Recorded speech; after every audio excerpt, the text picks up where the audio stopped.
오늘 하나님 말씀은 마가복음 10장 13절부터 16절까지 말씀입니다. 예수님은 우리 어린이들을 사랑하십니다. 예수님이 일으킨 많은 기적 가운데 어린이들이 대상으로 이루어진 기적들이 많습니다. 회당장 야이로의 죽은 딸을 살렸는데 초등학교 5학년 12살 때 일입니다. 수르보니게 여인의 어린 딸의 귀신을 쫓아냈고, 귀머거리 벙어리 귀신 들린 아이도 그 아이의 귀신도 쫓아내서 듣고 말할 수 있게 됩니다. 그러면서 천국에서 큰 자가 되려면은 이런 어린아이와 같아야 된다고 가르칩니다.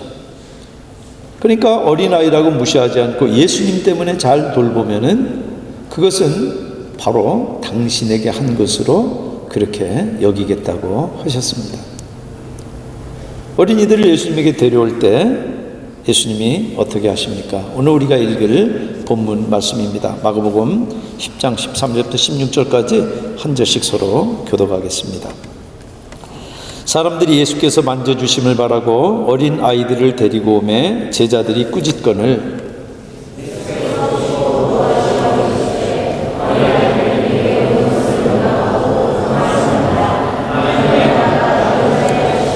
내가 진실로 너에게 이르노니 누구든지 하나님의 나라를 어린아이와 같이 받들지 않는 자는 결단코 그곳에 들어가지 못하리라 하시고,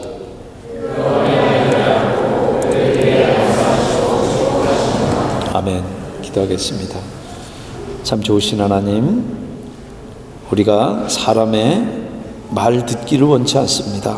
하나님, 당신의 음성 듣기를 원합니다.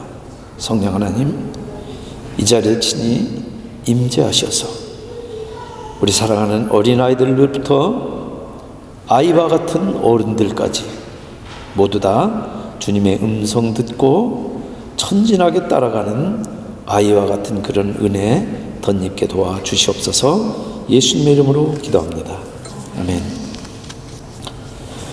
예수님이 아이들을 안고 축복하시면서 천국이 바로 이런 아이들의 것이다, 이렇게 가르칩니다.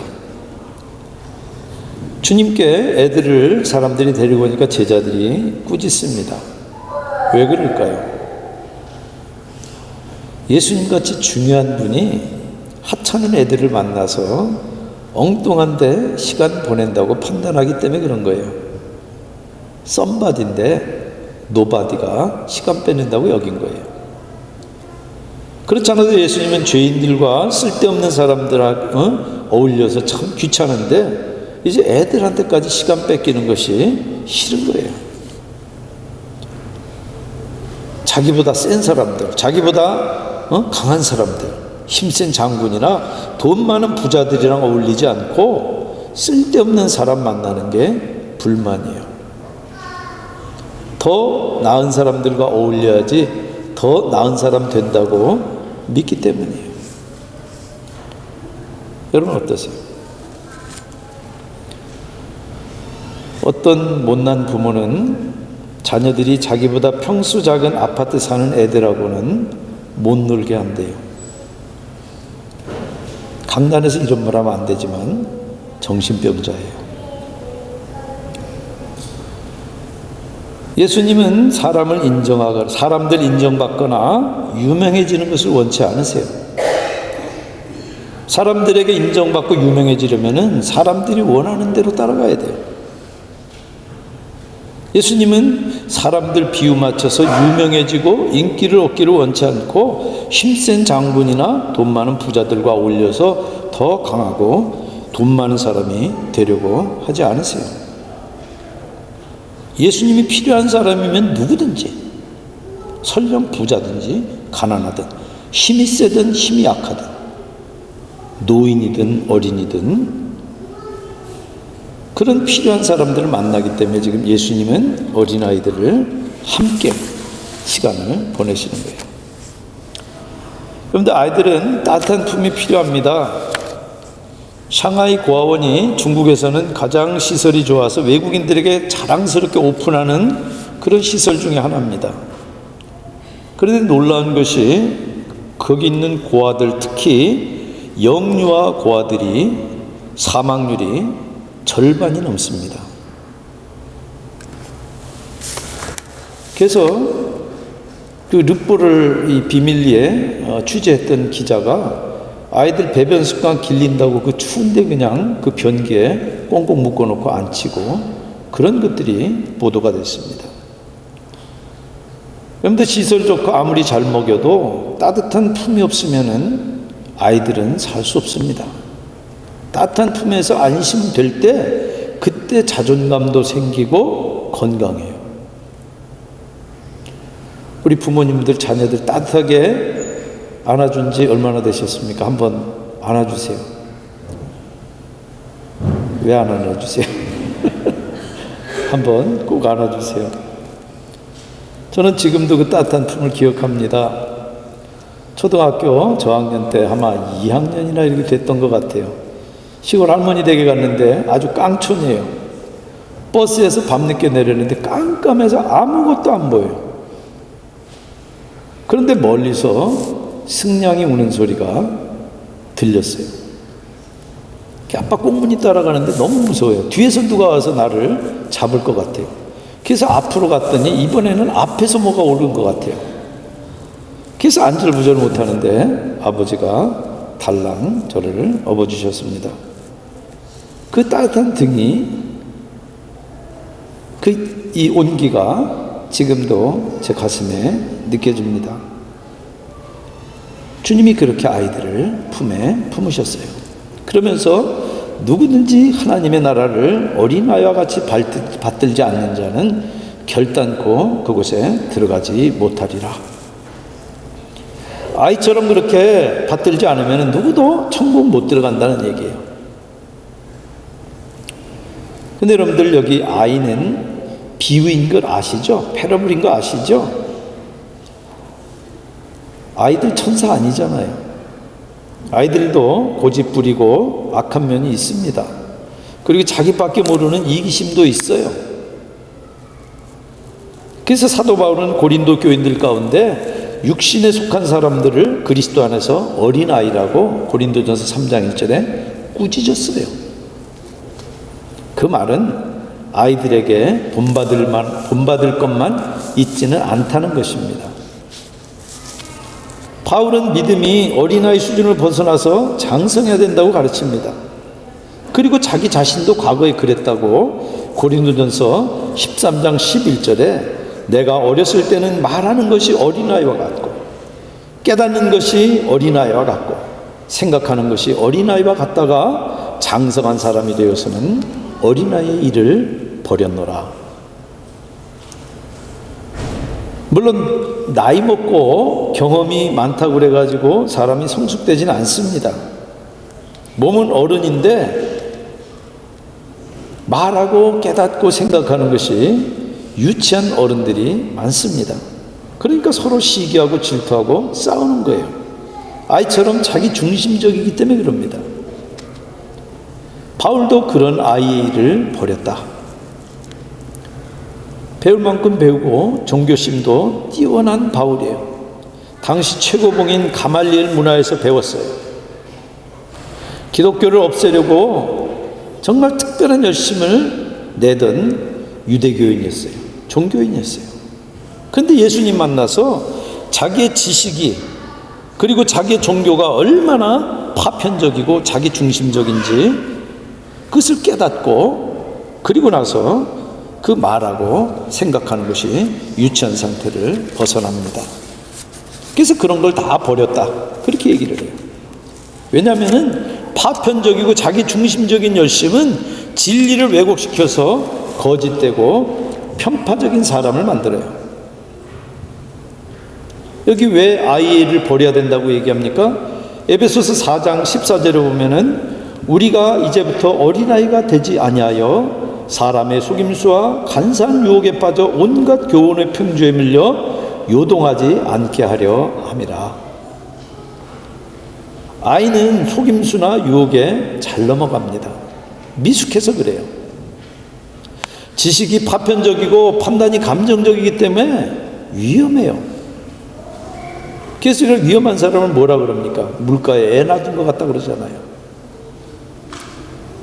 이거는 육체적인 어린이를 이야기하는 것이 아니라, 신체적으로 미성숙한 그런 아이들을 이야기하는 것이 아니라 영적으로 미숙한 육신적인 신자들을 향해서 하는 이야기입니다. 왜냐하면 교회 안에 에베소 교회나 고린도 교회나 우리 콜롬비아 제1장로교회나 영적인 어린아이들이 많기 때문에 그렇습니다. 여러분들 목사들 중에서도 지식이 파편적이고 자기 중심적인 사람들이 많습니다. 그러면 반드시 그 사람이 섬기는 교회는 개교의 중심주의를 못 벗어납니다. 비즈니스 하듯이 그런 원리를 가지고 교회를 운영해요. 성경도 균형이 무너지고 신학적으로 건전할 수 없습니다. 쉽게 그러니까 기복신앙과 세속주의에 휘둘리는 것입니다. 여기 지금 사도 바울이 어린아이를 버렸다 하는 얘기는 천국을 개인 구원으로만 받지 않고 그렇게 이해하지 않고 기독교 세계관으로 예수 그리스도의 왕권의 관점으로 폭넓고 통시적으로 지금 세상을 바라본다는 뜻이에요. 그냥 내가 교회 안에서 예수님이 여기서나 왕이 아니라 우리가 섬기는 직업과 우리가 사는 세상과 온 우주의 만왕의 왕이신 것을 인정하고 그것을 위해서 힘쓰고 애쓰고 살아가는 것이 그게 장성한 분량에 이르는 모습입니다. 그러면 과연 예수님이 여기 지금 아이의 어떤 특성을 비유로 지금 든 걸까요? 여러분들 아이들은 한번 잘 관찰해 보세요.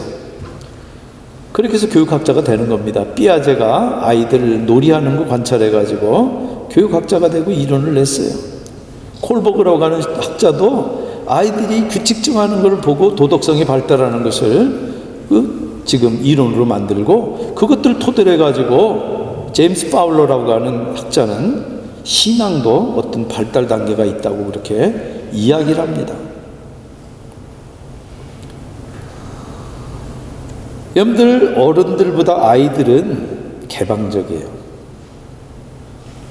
그래서 잘 받아들입니다. 그래서 잘 속기도 해요. 그래서 통계적으로 나이가 들면 들수록 예수 믿기가 어려워요.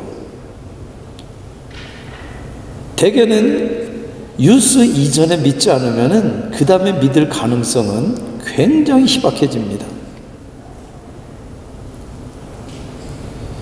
여기 지금 하나님 나라는 선물이에요. 세상 누구도 노력해가지고 천국에 들어갈 수 있는 사람은 없어요. 로마서에 분명히 못 박아서 이야기하는 것처럼 의인은 한 사람도 없다고 그래요. 그런데 그 천국에 들어갈 수 있는 유일한 길은 자기 스스로는 절대 천국에 들어갈 수 없다는 사실을 인정하고 예수 그리스도의 도움을 바라는 수밖에 없어요. 마치 겸손하게 처분만 바라고 어른들 따라온 그 아이들처럼 하나님의 처분만 바라고 전적으로 예수님을 의지하는 수밖에 없어요. 전적인 의존과 완전한 신뢰. 그리고 애들은 숨기지를 못하잖아요. 그래서 저희 아이가 목사님, 장로님들 잔뜩 있는데 제가 전도사 때인데 그 앞에서 우리 엄마 아빠는요 교회에서 하는 얘기하고 집에서 하는 얘기하고 너무 달라요. 사춘기 하느라고 어긋장 놓기 위해서 그런 건 알지만은 다르죠. 제가 다른 거 잘 압니다. 근데 그게 아이의 특징이에요. 숨길 줄을 몰라요. 그래서 전혀 딴 마음을 품을 수가 없어요. 그런 아이들의 특성이 바로 예수님은 천국에 들어갈 태도라고 지금 가르치고 계시는 겁니다. 여러분들 여기 지금 아이들을 사람들이 왜 데리고 옵니까? 13절에 예수께서 만져주심을 바라고 데리고 와요. 예수님이 만지거나 누가 예수님을 만지면은 기적이 일어났어요. 예수님이 만지면 귀신도 나가고 병도 낫는 것을 직접 보거나 전에 들었기 때문에 그런 거예요. 야이로와 수로보니게 여인의 어린 딸들, 그리고 귀머거리 벙어리 들린 소년처럼 만져주심을 바라는 것은 기적 때문이에요.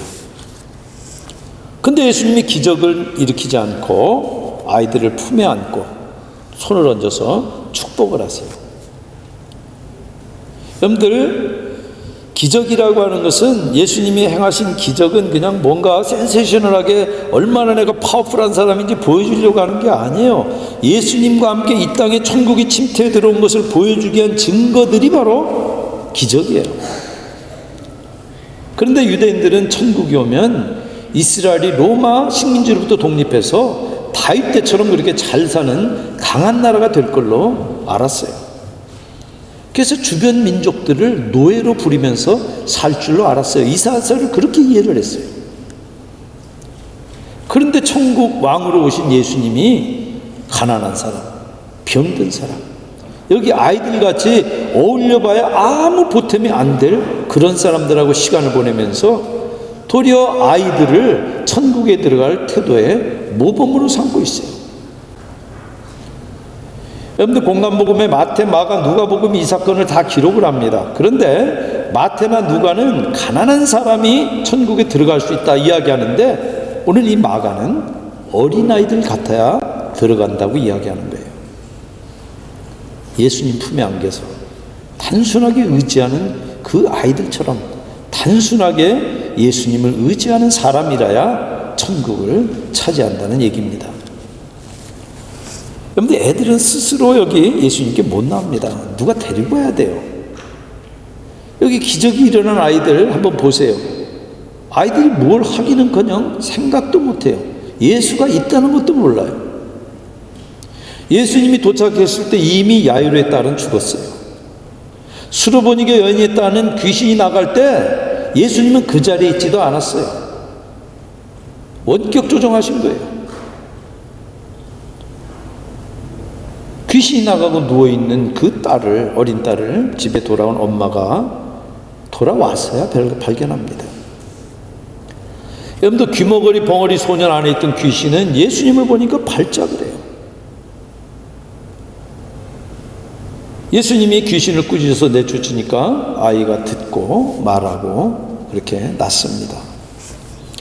하나같이 아이들은 무슨 행동을 하거나 할 수조차도 없는데 예수님은 아이들의 필요에 따라서 지금 고치신 거예요. 여러분들, 기적이 일어난 다음에 아이들이 건강해졌다는 얘기뿐이지 딴 말이 없어요. 아이가 믿음이 좋았다든지 얘가 원래 착한 애였다든지, 그래서 기적을 경험한 게 아닙니다. 도움이 없이는 아무 대책도 없는 게 아이들이에요. 그래서 누구보다도 예수님이 필요한 것이 아이들이에요. 여기 아이들에 비하면 부모들은 믿음이 있는 게 분명합니다. 예수님을 모시고 가는 도중에 야이로는 아픈 딸이 죽었다는 기별을 받습니다. 그래도 예수님이 두려워 말고 믿기만 하라. 그런데 딸이 죽었는데 야이로는 믿어요. 수로보니게 여인과 귀머거리 벙어리 소년의 아버지 역시 자녀를 사랑해서 보살핍니다. 어떤 어려움이 있어도 내 자녀가 당하는 이 고통을 내가 그냥 두고 볼 수 없다. 그래서 예수님이 찾아온 거예요. 우리 자녀 여러분, 부모의 마음은 다 똑같아요. 여러분들, 부모님 따뜻하게 안아준 적 있으세요? 우리 옆에 있는 부모님들 한번 꼭 안아주세요. 왜 안 안아요?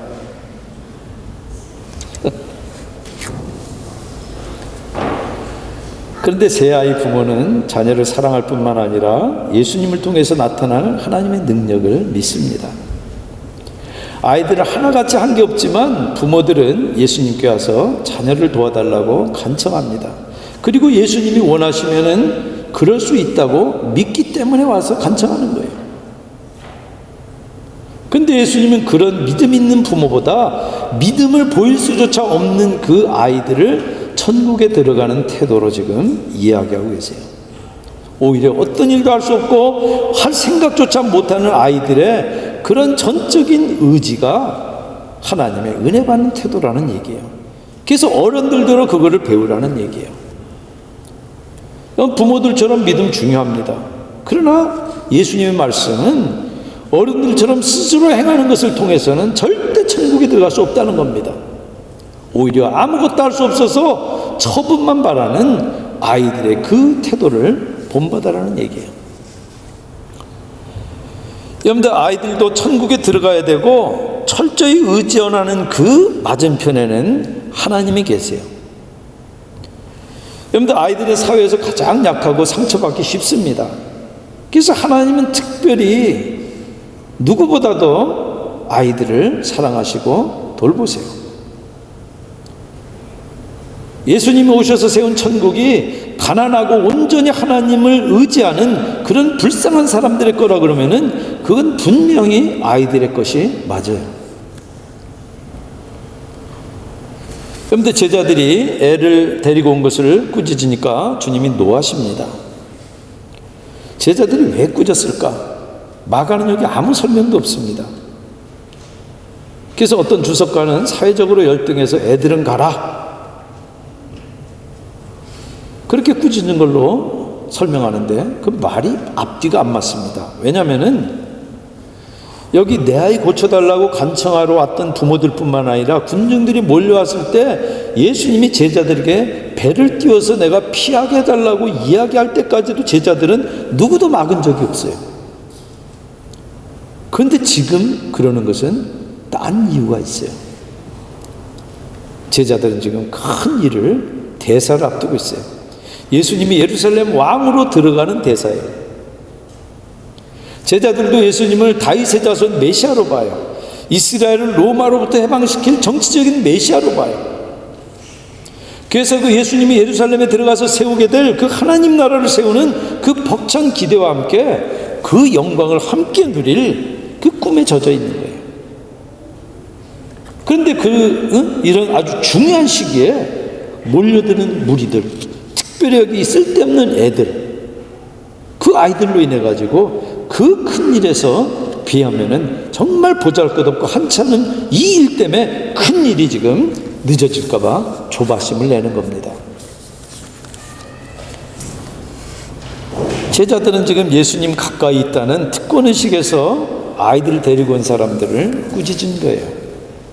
그런 태도들을 예수님께서 노여하시는데 그건 제자들이 예수님을 돕는 게 아니라 방해하는 거예요. 예수님이 이 땅에 오신 사명은 아이들같이 사람들에게 천국을 주시는 건데 지금 제자들이 자기들이 뭔데 지금 맡고 있어요. 그래서 노여하시는 거예요. 어른들 앞에 아이들, 힘센 사람들 앞에서 힘없는 사람들, 부자 앞에 가난한 사람들, 갑들 앞에서 을들을 예수님은 먼저 두세요. 하나님은 언제나 당신을 높이는 사람을 높이시고 자기를 높이는 사람은 낮추세요. 그래서 천국에서는 하나님을 가장 의지하는 사람이 가장 먼저예요. 그게 아이라는 거예요. 여러분들, 천국에 들으면 아이와 같아야 된다라고 지금 여기 기록하고 나서도 아무 설명이 없습니다. 여러분들, 우리가 천국에 들어가면 어떻게 해야 된다고 여러분들 배우세요? 어떻게 알고 계세요? 대부분 성경에 있는 그것들 지키고 그리고 우리가 착하고 바르게 살아야지 천국에 들어가죠. 그렇게 생각하시잖아요. 또 그렇게 가르치기도 하고. 여기 예수님은 아이들로서 천국을 받는 것이 유일하게 천국 들어가는 길이라고 이야기하는 거예요. 여러분들, 아이들은 분명 율법을 지킬 수 있는 사람이 아니에요. 너무나 어려서 뭘 할 줄도 모르고 그리고 무엇을 어떻게 하는지도 몰라요. 여러분들, 결국 하나님 나라는 하나님의 통치예요. 하나님의 다스림인데 하나님을 의지하는 사람이 다스림을 받는 거예요. 그렇게 의지하라는 얘기예요. 아이처럼 하나님을 의지하라는 얘기입니다. 우리는 의지한다 그러면은 굉장히 소극적인 것으로 알아요. 나는 아무것도 안 하는 것으로 아는데 여러분들, 의지하는 것 같이 인간에게 가장 적극적인 일이 없어요. 여러분들 구원받기 위해서 이거 하십시오. 그게 훨씬 쉬워요. 구원받기 위해서 여러분들이 할 수 있는 일은 아무것도 없고 하나님 은혜밖에 없습니다. 그러면은 굉장히 어려워요. 그래서 복음이 어려운 거예요. 그런데 아이들은 개방적이고 수용적이기 때문에 그것을 이해하고 알아들이고 받아요.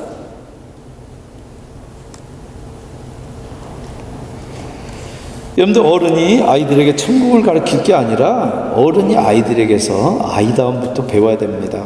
작고 미숙하고 도움이 필요한 사실이 바로 하나님 아버지의 사랑을 받는 비결이라 그러면은, 사실 어른들은 무엇보다도 먼저 자기 연약함을 인정하는 것부터 배워야 돼요. 여러분, 사람은 누구나 약한데 강한 줄로 착각하거나 강한 척합니다. 그게 잘 안 울어요. 어른들은 약해서 그래요.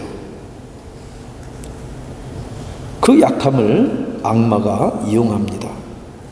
하나님 없이 그 약함을 극복할 수 있다고 착각하게 만들어요. 조금 더 애써봐, 조금 더 노력해봐. 여러분들, 어른들도 결국 자기가 얼마나 약한지 그것을 정직하게 인정해야 됩니다. 그리고 그것을 바로 아이들에게 배워야 됩니다.